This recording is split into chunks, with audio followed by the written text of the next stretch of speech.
Сәлем достар, сіздермен бірге ерекше тағамдар әлемі.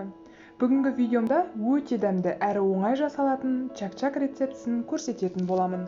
Барлық ингредиенттер төменде көрсетілген. Ең алдымен таза табамызға 2 жұмыртқамызды салып, венчикпен жақсылап араластырамыз. Содан соң 1,5 қасық сүтімізді құямыз. Ас содасы мен тұзды шай қасықтың ұшымен ғана салсаңыз жеткілікті. Осы ингредиенттердің бәрін жақсылап араластырамыз. Содан соң електен өткізілген 200 грамм ұнымызды жақсылап қосатын боламыз біртіндеп. Ең басында венчикпен араластырыңыз, қоюлана бастаған соң қол күшімен араластырғаныңыз жөн.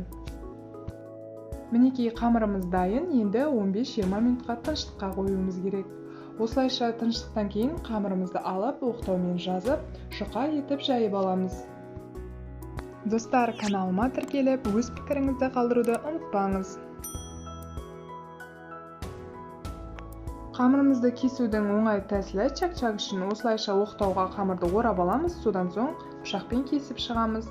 Осы бөлікті 2-ге бөліп, видеода көрсетілгендей кесіп шықсаңыз болғаны.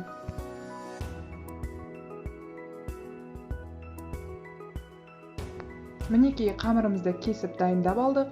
Енді табамыздағы қызып тұрған майымызға бөліп салып қуырып аламыз. Салған соң қасықпен араластырып тұрғаныңыз жөн. Барлық жері қызарып, қуырылуы қажет.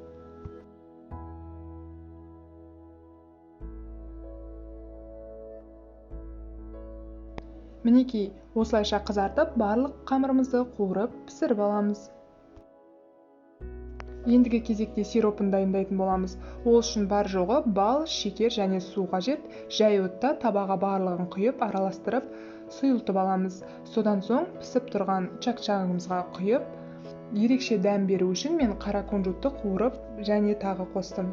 Сіз басқаша грек жаңғағын немесе ақ кунжут өзіңіздің қалауыңызша қоссаңыз болады. Осылайша барлығын қосып, қасықпен жақсылап араластыратын боламыз. Мінекей достар, дайын чак-чагымызды әдемі форма беру үшін өзіңізге керекті табаға салып, холодильникке жарты 1 сағатқа қойып алсаңыз болады. Қазір кесіп көрсетейін. Сиропымыз өте жақсы жасалған. Чак-чагымыз ыбырап та кеткен жоқ, қатып та қалған жоқ. Өте дәмді болып шықты. Сіз де жасап көріңіз. Баршамызға ас болсын.